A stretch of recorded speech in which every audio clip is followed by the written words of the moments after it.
Diálogos con Francisco Rocha. Diálogos. Diálogos.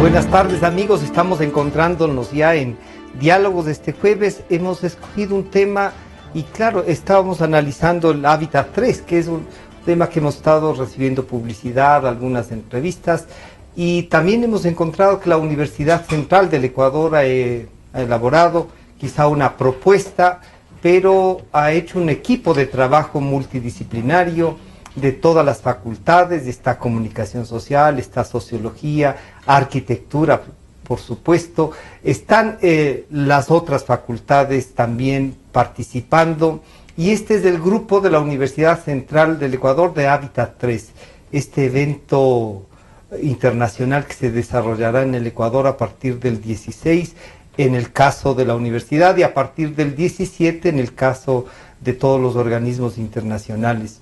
Están con nosotros 5 profesionales de la Universidad Central.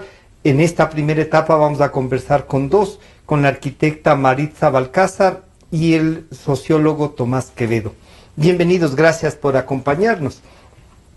Maritza, la primera cosa sería cómo elaboran este grupo de trabajo de Hábitat 3 de la Universidad Central y cuál es el objetivo. Bienvenida, buenas tardes. Okay, muchas gracias, Francisco, por abrirnos este espacio, realmente es importante para nosotros. Bien, este grupo se estructura, bueno, tomando en consideración que se está planteando la conferencia mundial aquí en Quito. La universidad empieza a trabajar un poco, primero desde las facultades con algunas iniciativas, pero esas iniciativas hicieron que nos vayamos juntando algunas facultades y empezamos a ver que es necesario que la universidad como universidad pública plantee un evento académico, que es importante aclarar que no está en contra de ningún motivo para el evento no oficial. Es un grupo en contra, sino es un grupo alternativo. Exacto. De reflexión local y de la parte de la universidad. Exactamente, académica. Entonces creemos que la universidad como universidad pública y como academia está llamada a reflexionar y a debatir sobre estos temas que que plantea el Hábitat 3, y en ese contexto es en donde se ha organizado una serie de conferencias y de eventos y exposiciones desde la academia para debatir, reflexionar y hacer incluso propuestas, ¿no es cierto?, que incidan en las políticas públicas del desarrollo de las ciudades y del territorio. Eso es. Cuando ustedes elaboraban estas propuestas,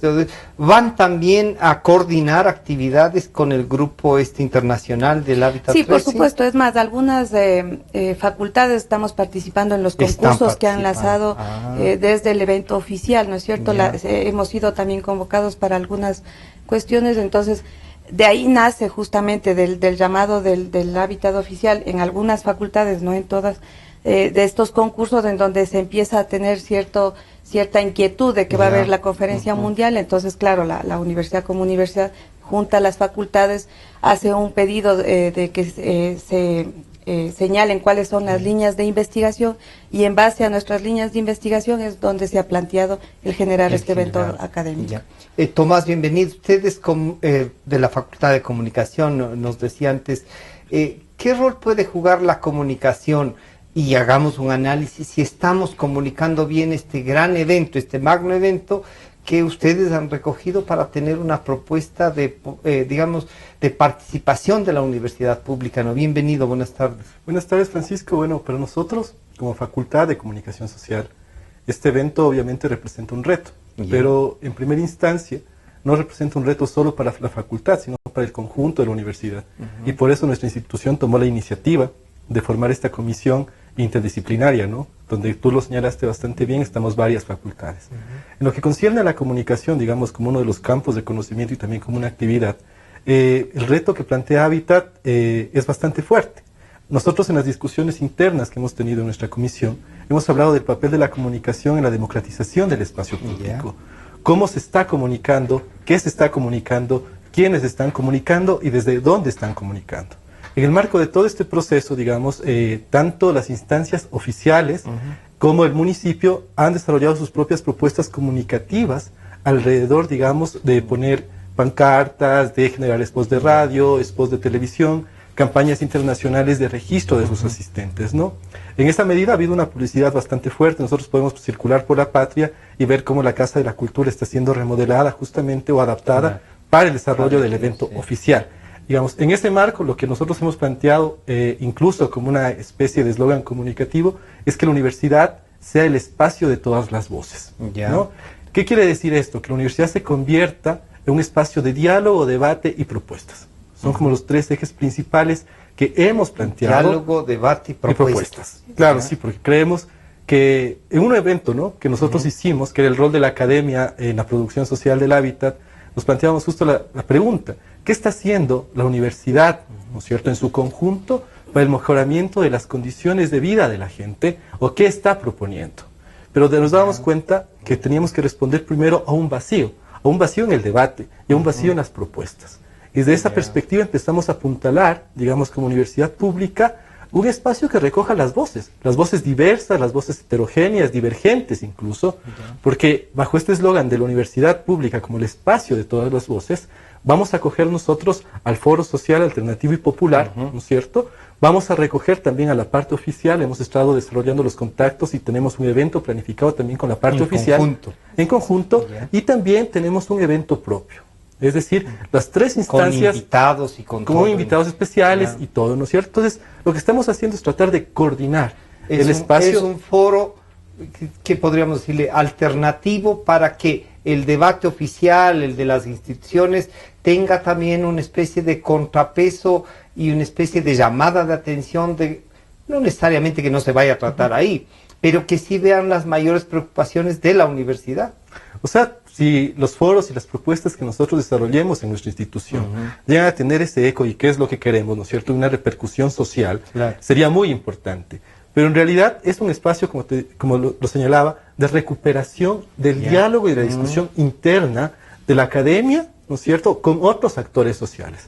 Actores que están en la sociedad y que también necesitan un espacio para reunirse y para expresar lo que tienen. Maritza, uno podría decir desde ese punto de vista, la universidad entonces está trabajando para recuperar una voz que al parecer un poco ha estado ausente del contacto con la sociedad. ¿Podría interpretarse así? Sí, por supuesto. Además que hoy en día se está trabajando el tema de vinculación con la sociedad, y creemos que esta es una oportunidad también, porque el tema de la vinculación con la sociedad, en el caso de algunas facultades, es desarrollar proyectos con la sociedad para en la búsqueda de respuestas de las necesidades. Entonces ahora una universidad que parte de la ciudadanía, pero que devuelve a la ciudadanía también. Entonces esta es una oportunidad. Este evento le vemos más que todo como una gran punto, oportunidad. y un punto de partida, porque un poco todo lo que queremos hacer es a largo plazo, ¿no es cierto? Este es el inicio,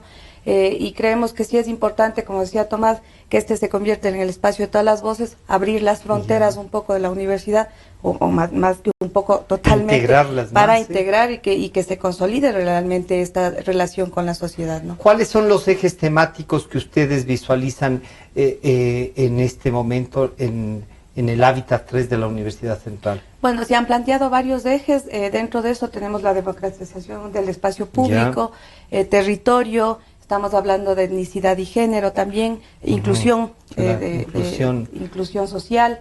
Se me escapa. Estamos hablando sobre todo también de la cuestión de las discapacidades, ¿no es cierto?, como un tema fundamental y que es más una preocupación fuerte de la universidad. Recordemos que en el transcurso de este año la Universidad Central, creó la Facultad de Discapacidades, ¿no? Y una de las preguntas que también se nos ha hecho a nosotros como comisión fue ¿en qué medida se puede contribuir con propuestas que ayuden a mejorar, por ejemplo, la movilidad de las personas con capacidades especiales, ¿no? Entonces, también se convierte en una preocupación nuestra. No es cuando hablamos de las discapacidades, hemos tenido un vicepresidente y ahora posiblemente un candidato a la presidencia que ha ayudado a visibilizar, como suele decir el actual régimen, algunos de estos temas, pero no es un eslogan esto de las discapacidades. En realidad tenemos, debe ser una política pública tan intensa.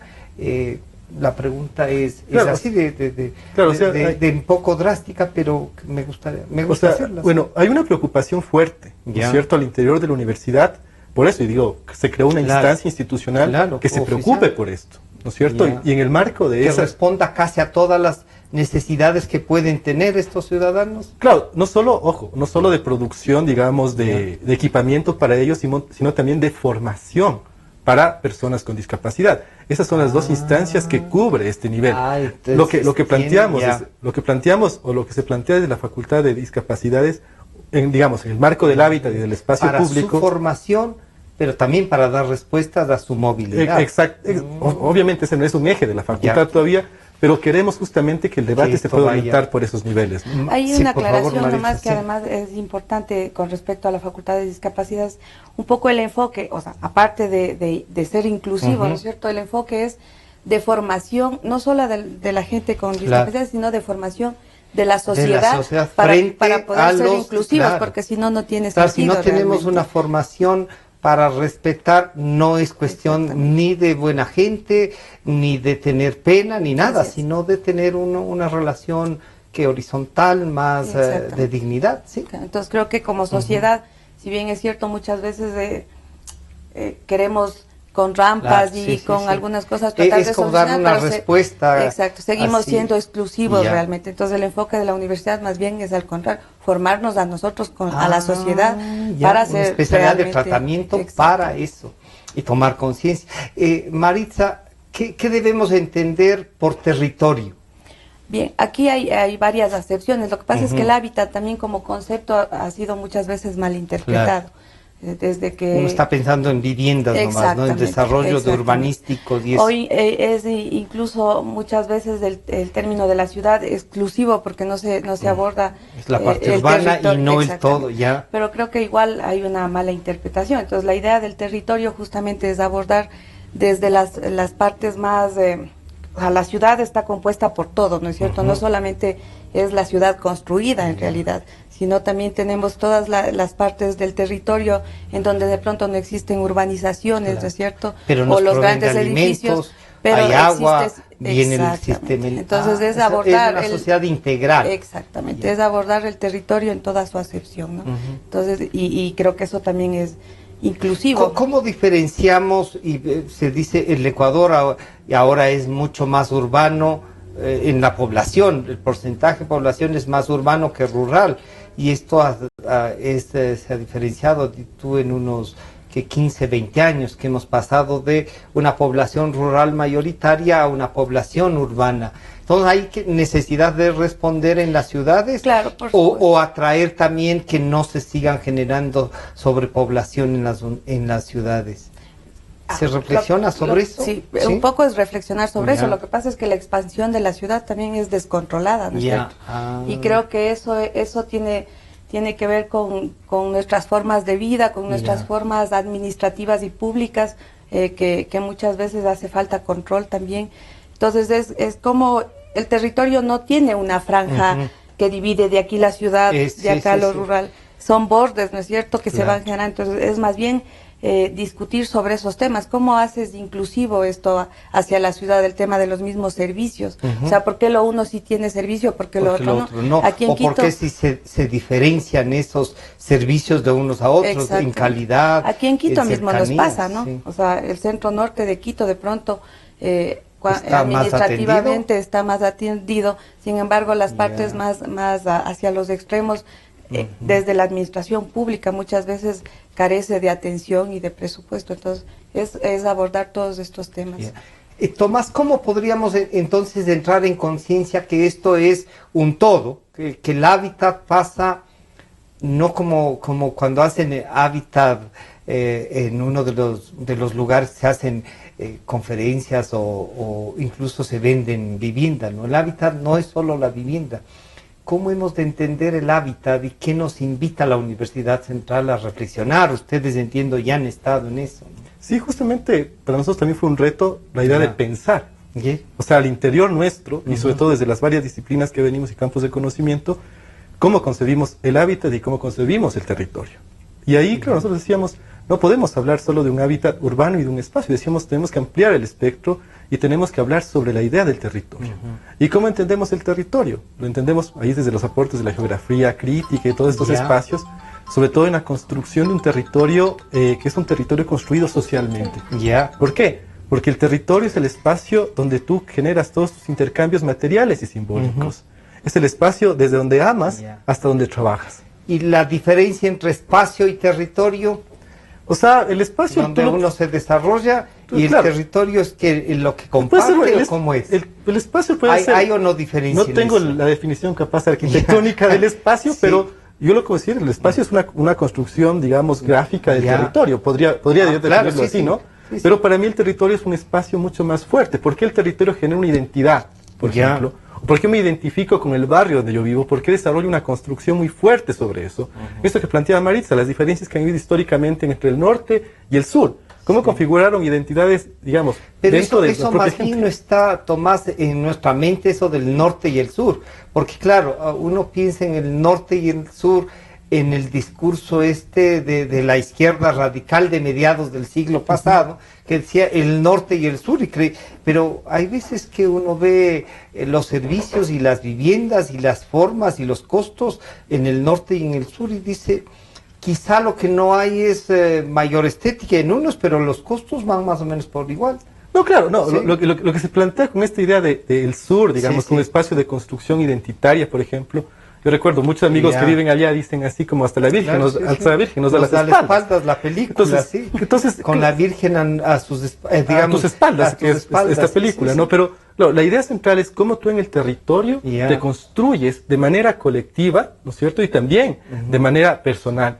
Cómo tú en ese territorio vas generando estos espacios de convivencia con el otro.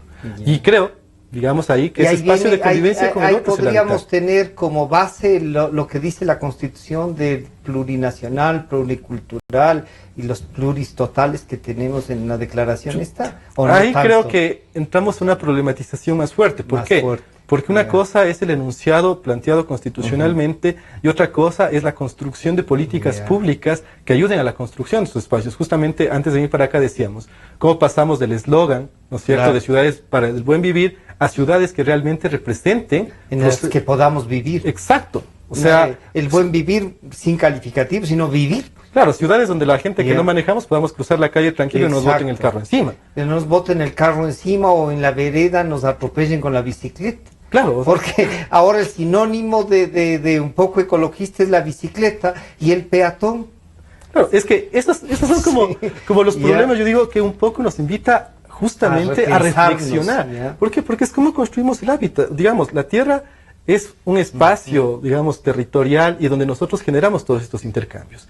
¿Y cómo queremos generar esos intercambios? Yo creo que es el interrogante que debemos hacernos, la forma en que tenemos que hacerlos y sobre todo, cuáles son los mecanismos que el Estado debería implementar como políticas públicas para construir y mejorar la calidad de vida de la gente en estos espacios territoriales, sea en la ciudad, sea en el campo. ¿Por qué? Porque hay profundas transformaciones en la vida, como tú decías. Ahora se utiliza un término que se llama la rurbanización.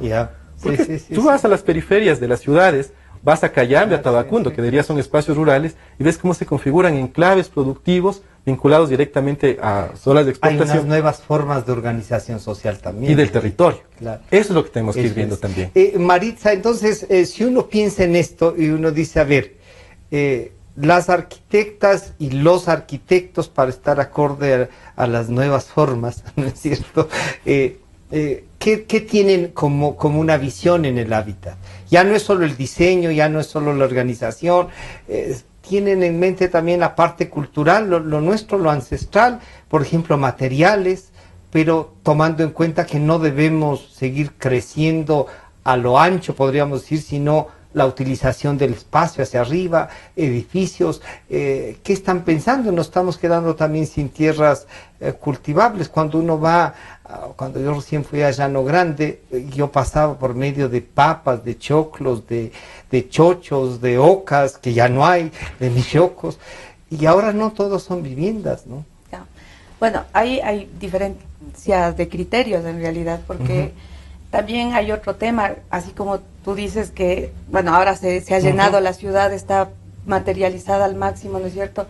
Pero también se malinterpreta ahora con la moda de lo sostenible o el mismo tema hábitat y en hacer cuestiones verdes o jardines verdes que no solucionan tampoco nada. o lo que... El color ni la tonalidad soluciona, ya. O lo que nos ha pasado con el tema del terremoto, ¿no es cierto? En pos de poder dar una respuesta de vivienda masiva, rápida, ágil, se puede colapsar y se puede producir arquitectura que no va a solucionar tampoco mucho el tema. Y que además irrumpe culturalmente. Exactamente, ¿no? Entonces, o por retomar la cultura, volver a la tierra y al adobe tampoco es la solución. Yo creo que más bien ahí los profesionales inmersos en la producción de la ciudad deberíamos recapacitarse, pensar un poquito sobre lo que estamos produciendo, porque también nos estamos llenando de modas y de conceptos que son exteriores, ¿no es cierto?, que son de otras partes y que no responden a nuestra cultura y a nuestros modos de vida. Entonces yo creo que más bien ahí está la discusión, el debate, la reflexión y obviamente la propuesta, ¿no?, de las nuevas... Vamos a hacer un corte para cambiar, no de entrevistador, pero sí de entrevistados que nos sigan hablando del Hábitat 3 de la Universidad Central, como una propuesta de reflexión de la universidad pública y una propuesta para el seguimiento de este gran evento internacional que se desarrollará en 3 semanas, decía Rafael. Queremos agradecer a Maritza Balcázar y a Tomás Quevedo en esta primera etapa. Luego viene Valeria Reynoso, Rafael Polo y José Antonio Figueroa para que nos digan cómo está la organización y reflexionar un poco más de esto. Enseguida volvemos. En un momento regresamos con Diálogos por Democracia M y Democracia TV. Democracia. Sobre la emergencia de gas y energía que se está viviendo en la costa Caribe. Democracia. Rusia retoma críticas por retenidos en base naval de Estados Unidos. Democracia. Formulé el primer pedido histórico de perdón a las víctimas de las graves violaciones de los derechos humanos. Democracia, solo noticias.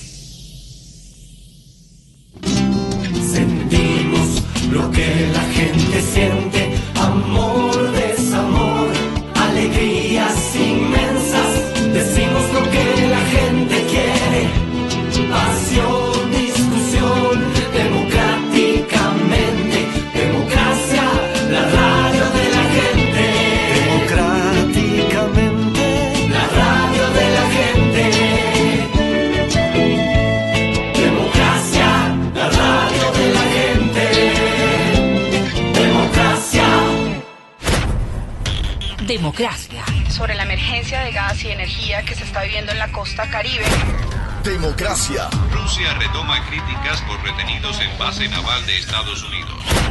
Democracia. Formulé el primer pedido histórico de perdón a las víctimas de las graves violaciones de los derechos humanos. Democracia, solo noticias. Desde el Distrito Metropolitano de Quito, Cadena Democracia, la radio de la gente. Francisco Rocha está de vuelta con Diálogos por Democracia M y Democracia TV.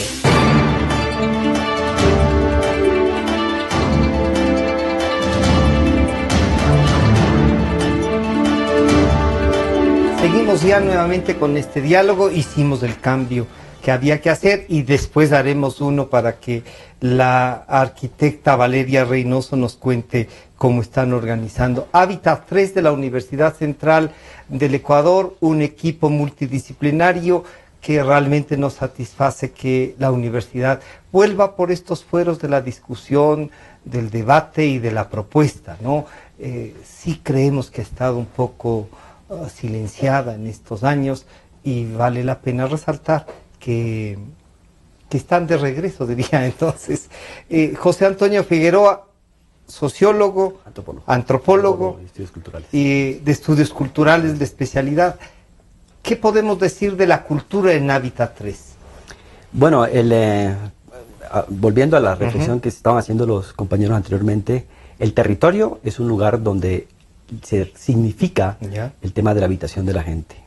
Y el territorio es el lugar donde uno puede encontrar con mucha más claridad la conexión entre la vida y la cultura. Porque la vida en territorio es un proceso de otorgar significados al lugar donde se vive. Esto es importante incluso para pensar en los procesos de arraigo que la gente debe sentir con respecto al territorio en el que está, e incluso no solo el arraigo, sino también la posibilidad, por ejemplo, de aceptar a otros. Todo esto atraviesa efectivamente el tema de la significación cultural. Y en los temas estos de los que acabas de señalar, claro, uno es los que vienen de provincia a la capital, los extranjeros que vienen a vivir en nuestro país, en nuestras ciudades, pero incluso en ciudades como Quito, Guayaquil o Cuenca, este sentido de pertenencia.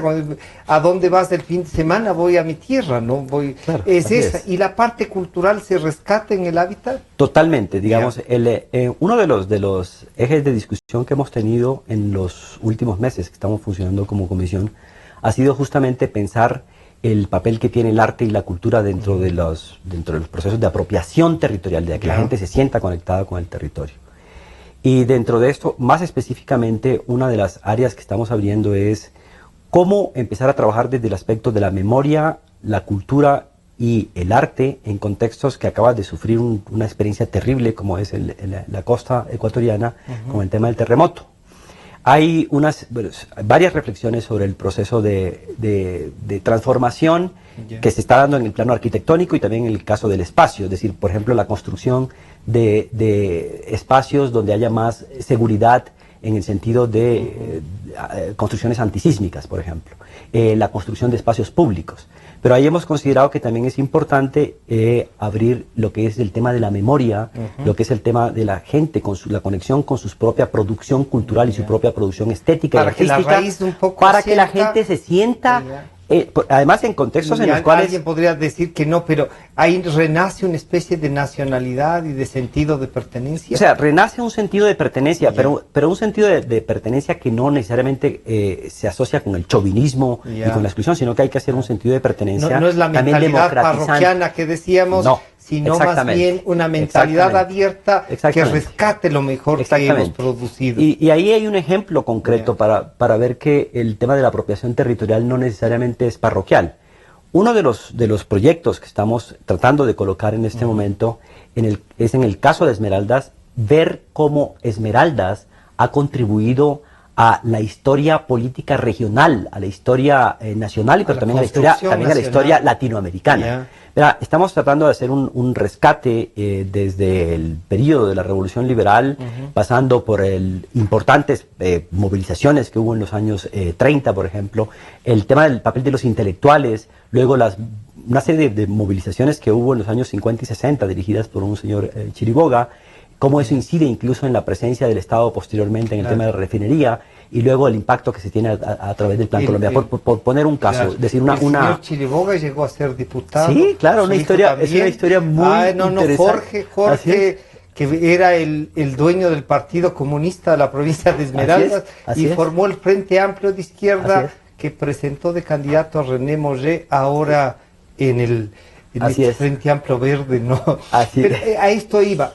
Es un poco reconocernos entonces de que las historias no comienzan con cada gobierno que llega, sino más bien que hay una construcción. Hay una larga duración dentro de los procesos históricos. Y lo más importante es que la gente, con eso, totalmente, que la gente sepa que ellos han sido constructores de esas historias, y esos son elementos a través de los cuales se pueden incluso hacer proyectos estéticos y artísticos muy interesantes. Podríamos pensar, por ejemplo, proyectos museísticos.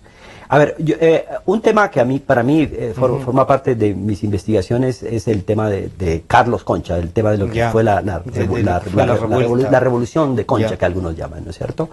Eso, por ejemplo, es un acontecimiento supremamente importante dentro de la historia nacional. Posicionó temas que no estaban en el debate. Por ejemplo, y ahí aparece también un tema que es importante, el tema racial, el tema racial de Esmeraldas, que es importantísimo.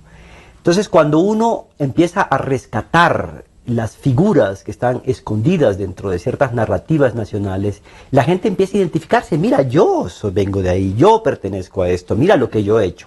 Eso tiene una gran significación en la apropiación territorial. O sea, en el momento dice, mira, este es mi sitio. Pero no, vuelvo y repito, no es solamente para decir, este es mi sitio y yo estoy aquí me anclo. No, porque el territorio no es un anclarse, el territorio también es movilidad y también es nueva gente. Ahí hay que separar la parte del museo frente a la vida real. Sí. O sea, hay que tener un museo de recordar la memoria, pero no transformarse casi en un campo minado de que nadie penetra. Aunque en el campo de la museística también se está discutiendo mucho en cómo permitir que el museo no se convierta en un espacio aislado, excluyente, cerrado, sino que por el contrario hay varias formas, incluso en la cómo se representan los objetos, que hace una conexión con la gente, y la gente dice efectivamente en la vida cotidiana con esa forma de representación encuentra más conexión, que hay otras formas también, ¿no? Digamos incluso que ya son más canónicas, en que el museo está cerrado, pero también algunos tienen historia y son bastante exitosos así. Pero habría que pensar... Es un poco como que el misterio nos convoca, ¿no? Para redescubrir ahí algo que incluso puede estar demasiado representado a lo que significaba. Sí, no, y además si la memoria tiene un carácter dinámico y en un proceso de reconstrucción permanente, por eso volvemos hacia el tema de la investigación. ¿Cómo es necesario que la universidad investigue de manera permanente? Esto incluso para concretar ese principio establecido por la Ley Orgánica de Educación Superior del principio de la pertinencia.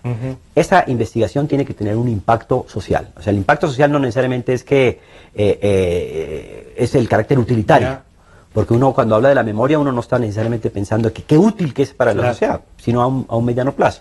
Pero sí conectar la investigación con los requerimientos sociales. Esa es la demanda que la investigación... Rafael, entonces, ¿cómo conectamos esto que desde la parte cultural nos invita y dice, claro, vean, nosotros no es que nacemos ahora, ni hace 10 años, ni hace 5, sino es una construcción permanente? Y voy como normalmente hacemos. La parte política, ¿qué tiene que ver? En definiciones, por ejemplo, ahora que este país inicia ya una campaña, hábitat, ¿para qué le puede servir al Ecuador?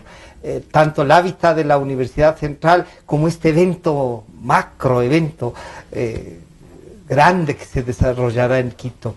¿Cómo políticamente enfrentamos eso? Yo quisiera decir antes de eso algunas cosas. O sea, cuando hablamos de hábitat no nos referimos solamente a un concepto que define una geografía, es un concepto, digamos, ontológico, es decir, se está preocupando por un modo de vida, ¿no? Por una forma en cómo los hombres y las mujeres se apropian de un espacio, construyen en ese espacio sus relaciones, sus imaginarios, sus referentes identitarios, sus modos de subjetividad.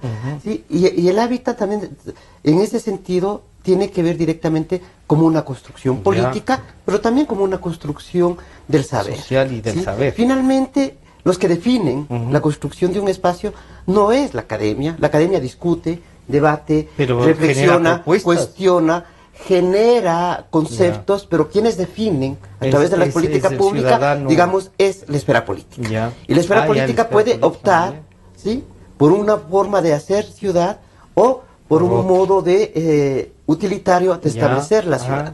¿Qué es lo que se está discutiendo hoy en Hábitat? ¿Qué es lo que queremos la Hábitat Universidad Central imponer? Que en el Hábitat estamos discutiendo los modos de vida contemporáneos. Hoy hemos pasado de la ciudad al territorio.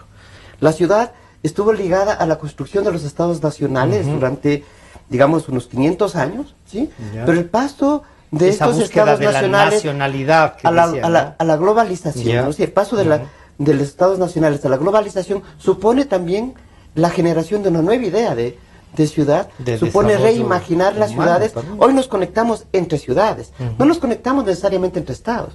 O sea, hoy nos conectamos París, Nueva York, México, Buenos Aires. Tanto que va a haber en Hábitat este evento, una reunión de varios alcaldes para dar una visión de las ciudades, para discutir y estar en conjunto. Para discutir los modelos de las megalópolis, para discutir los modelos de lo que algunos autores llaman la postciudad, o lo que otros autores, en una línea mucho más ligada a la ontología, a la reflexión del modo de vida, llaman simplemente el territorio. Me estoy refiriendo a filósofos italianos, como noruegos o latinoamericanos, ¿no es cierto?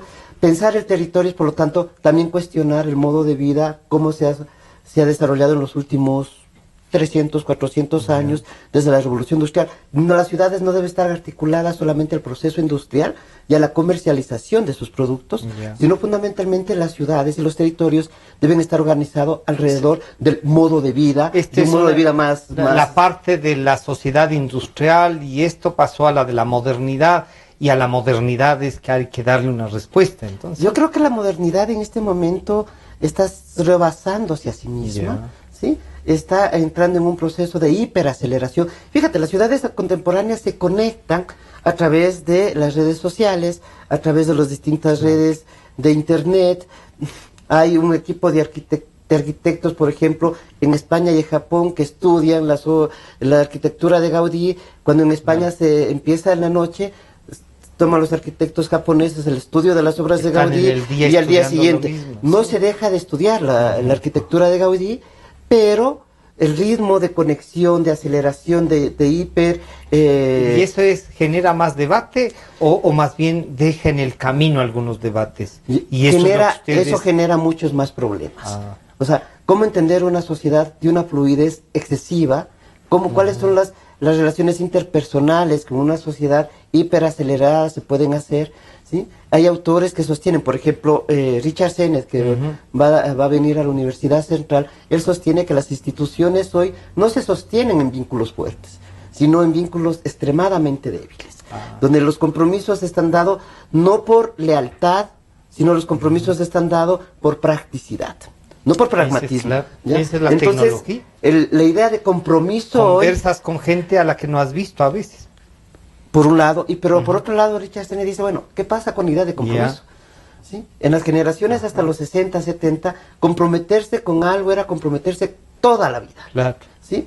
Hoy el compromiso siempre es puede ser por etapas, ¿no? Siempre puede ser de 3, 5 años. De hecho, cierta psicología breve plantea la necesidad de que las personas cada 5 años cambien de trabajo, cambien de lugares de vida, cambien incluso de ciudades para generar... Sí, y los vínculos se sostienen en los territorios. Entonces cambia de territorio ¿Eso cambia incluso la forma de llevar la familia? Eso cambia las maneras de llevar la familia, la manera de entender la amistad, las maneras de entender el compromiso político, las maneras de entender la vida sexual y amorosa, ¿no? También. Entonces, cuando hablamos de hábitat, para nosotros también incluye un momento de reflexión sobre qué es lo que está pasando con los modos de vida en las ciudades contemporáneas y en nuestras ciudades.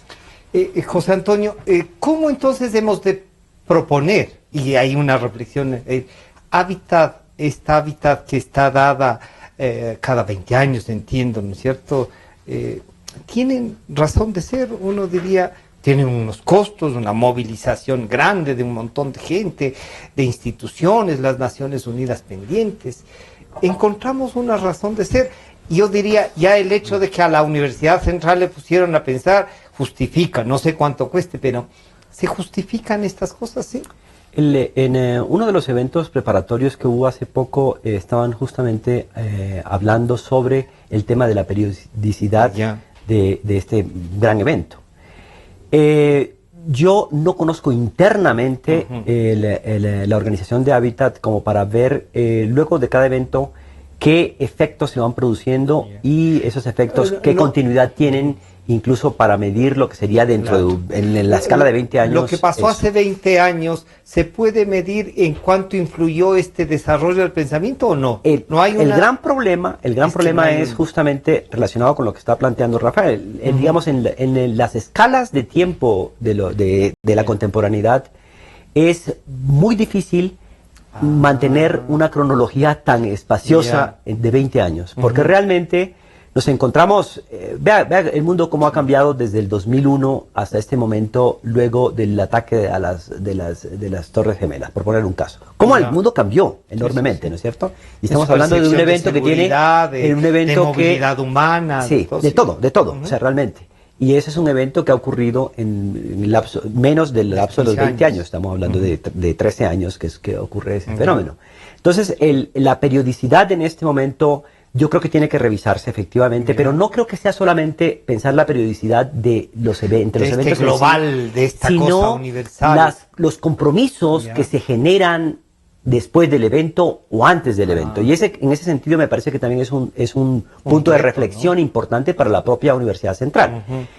Lo que cuando nosotros hablamos de líneas de reflexión, cuando estamos hablando de líneas de investigación, lo que estamos planteándole a la universidad es justamente una de las características centrales de la investigación, que es una periodicidad a mediano y largo plazo. Porque la investigación, es decir, hay investigaciones a corto plazo. El marketinero va y hace y efectivamente investiga eso y te produce el resultado en una semana, correcto. pero la investigación más sostenida, una investigación que tiene que ver con hábitat, con territorio, con cultura, con temas de gentrificación, con temas de exclusión, etcétera, tienen que ser agendas que están planteadas a mediano y largo plazo. Y esa es una discusión que se está colocando también dentro de la universidad como un mecanismo de garantizar que el evento no sea un evento suelto, sino que el evento efectivamente produce un resultado. Estamos haciendo un gran esfuerzo convocando al mayor número de facultades, a los investigadores de la universidad, justamente para que generemos agendas de investigación vinculada con el evento y que el evento no sea un evento suelto. Es muy importante lo que va a suceder en la ciudad, es muy importante lo que va a suceder en el país, como para que sea un evento suelto y esperemos a ver qué pasa con eso. Sería una gran irresponsabilidad académica e investigativa si aparece como un evento suelto. Claro, mientras entonces cambiamos a Valeria por José, yo te diría, Rafael, si esto se puede cambiar, se puede hacer una propuesta. Una de las propuestas podría ser lo que nos acaba de decir Antonio, ¿no, José Antonio? La periodicidad o el seguimiento de la academia a las resoluciones y a los debates que se presenten en el gran evento. ¿Qué dirías tú? Las pocas evaluaciones que existen sobre lo que han sido los otros hábitats, ¿sí? Muestran dos cosas en términos generales. Primero, la poca eficacia que tiene esto en términos de la planificación de las ciudades, los cuestionamientos que tienen estos y cómo poco tiempo ciertos compromisos se desvanecen. ¿Ya? Entonces, eso ha sido, digamos, en términos generales, los cuestionamientos, porque no hay un seguimiento, una cuantificación de eso. Hay cuestionamientos, pero no hay un diagnóstico que muestre efectivamente cuánto se ha logrado con los distintos hábitats y cuánto se puede lograr con el hábitat de acá, ¿sí? Que se va a cerrar con un acuerdo de Quito que todavía no conocemos cuáles serán sus contenidos, con un texto que se llama un acuerdo de Quito, ¿sí? Y creo que para nosotros, para la academia, seguir estos debates, ¿sí? Por un lado, seguir el discurso oficial, global, de la forma de construir las ciudades, también implica pensar las formas en cómo los habitantes de las distintas ciudades, ¿sí? Viven sus imaginarios, viven sus cuestionamientos al margen de los modelos institucionales globales, ¿no? Porque es una institución global, las Naciones Unidas, las distintas inmobiliarias que están ahí, las distintas formas de los compromisos de gobiernos locales, municipales, etcétera, pero que se van estableciendo en forma de red. Rafael, hoy pensamos el mundo en términos globales. Claro, esto es puede ser este momento, este Hábitat 3 que se desarrollará en Quito, y desde el debate que pueden hacer ustedes en la academia, un quiebre de lo que es el hábitat, para que el Hábitat 4 a lo mejor no sea en 20 años, sino en 10, y tenga un seguimiento y una propuesta. Eso podría aspirarse a que eso suceda. Para nosotros, para la academia, para la Universidad Central, lo importante es que podamos incidir en ese debate. ¿Sí? Incidir fuertemente en nuestras ciudades. Sí, nos hace falta debatir que nuestras ciudades. Recojámosle el debate y el discurso que se va a presentar para que nos sirva en el desarrollo de políticas públicas. Recojamos lo que nos dice el discurso, las políticas públicas que ese discurso plantea, y discutamos esas políticas públicas y podamos plantear otro tipo de incidencia, porque de lo otro, si no, lo otro es una aplicación de un modelo global en lo local, y eso genera siempre distorsiones en el modo de vida. No se toma en cuenta lo que decía José Antonio, la parte cultural, una parte de una raíz más profunda, ¿no? Al saludar a Valeria Reynoso, arquitecta también, bienvenida, gracias por acompañarnos. ¿Qué nomás están preparando ustedes?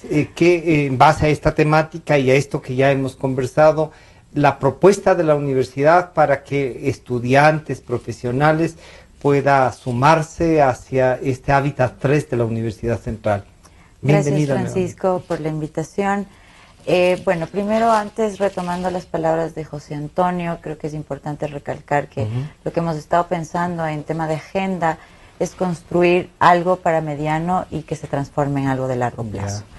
Ahora, para esta construcción, hay que decirlo, no estamos solos. Creo que ya en esta ciudad, sobre todo, y grupos latinoamericanos, ya se está conversando justamente el problema de este gran periodo que existe entre todos los hábitats. La situación es formar y plantear que este periodo se acorte. Entonces, desde un poquito los grupos más pequeños, los grupos más chicos de la ciudad que estamos pensando permanentemente, es justamente establecer periodos de 5, 10 años, incluso eventos que pueden ser pequeños de 1 o 2 años, ¿no? al tipo bienal. Que sean una bienal local o regional, no sé, latinoamericana o andina en el caso nuestro, sí. Sí, justamente se está pensando en eso, porque los problemas que se tratan entre un hábitat y en el otro hábitat dejan de ser extemporáneos. O sea, mientras tú estás tratando problemas del siglo pasado, ahora tienes otros problemas de comunicación, de redes. Esta interconexión que tenemos son otros problemas, ¿no? Exactamente. Y la población también tiene otros problemas. Así es. Entonces, en ese sentido, bueno, con todo lo que te han comentado aquí, la universidad llegó a plantear una pequeña agenda para este evento de hábitat. ¿Cuál sería?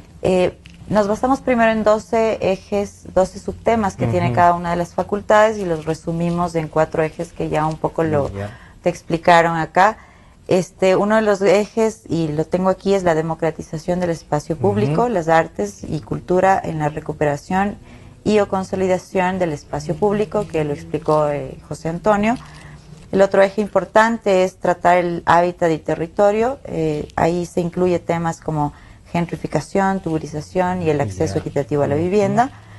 Y tienes otro eje que es justamente el espacio de todas las voces, la etnicidad, el género, la inclusión, las discapacidades. Entre esos 3 temáticas grandes está, digamos, conformada la agenda. Y también un gran peso le hemos querido dar al tema de la vivienda y su relación con la ciudad. Este es el tema de la vivienda se lo va a plantear como un seminario por las tardes, por lo cual en las mañanas... Esto se instalará el día 16 de octubre. 17 de octubre. 17 de octubre 17 al 21. Al 21. ¿Va a funcionar en la universidad, en alguna facultad en específico? Sí, es en todo el campus universitario. En todo el campus universitario. Sí, del 17 al 21. Tienes 5 días en donde tratas distintas temáticas.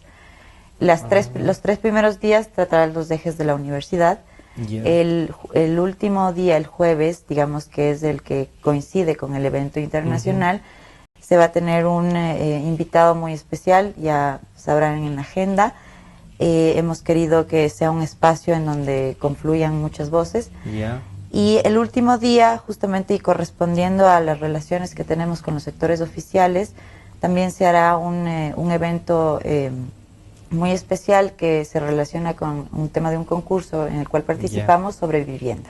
Sobre vivienda. Sí. ¿Han tenido en cuenta temas como salud, por ejemplo, que la Facultad de Medicina tenga temas como también el acceso a la educación? Sí, sí, dentro de estas 12 subtemáticas en la que nos basamos para construir la agenda, estaban contemplados ejes de salud, la recreación, todo el tema de la soberanía alimentaria. En la realidad, como te darás cuenta, son 5 días en donde tratar todo es complicado. Sí, pueden ser ejes transversales que topen todo eso. Es transversal al territorio. Sí, esa es la primera definición que diríamos es transversal. Entonces, estamos quedándole un sentido al hábitat. Porque al principio, claro, dice la Universidad Central tiene un hábitat 3 que está en contra del hábitat que se desarrolla aquí. Y ustedes lo han dejado claro, no están en contra, van a aportar. Vamos a ver, primero, no estamos en contra, ¿sí? Sino que pedimos discusión, pedimos interrogación, pedimos... Piden eso, pero además le proponen. Y además queremos propuestas, pero sobre todo queremos interrogar. Interrogar reflexivamente, es decir, no solamente por qué el hábitat, sino por qué tipo de modos de vida tiene la ciudad. Y para nosotros el concepto, uno de los conceptos articuladores de la reflexión es la idea de territorio, que como lo habíamos dicho ya varias veces, es una reflexión sobre el modo de vida.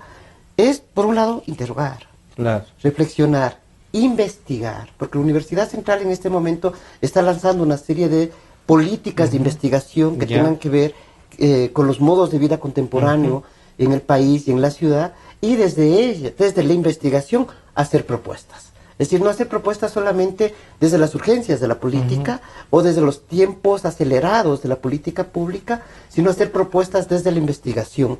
Que tengan lo que se dice, y aunque parecería que no, la sostenibilidad de un desarrollo más o menos coordinado entre todos los ejes. Que tengan una comprensión de las lógicas racionales de los procesos urbanos, de las lógicas racionales de la instauración política, de las estrategias políticas de racionalización del espacio público a través de las políticas públicas. Es decir, lo que buscamos es una comprensión de las formas en cómo se producen los sujetos, sus objetividades y sus modos de vida.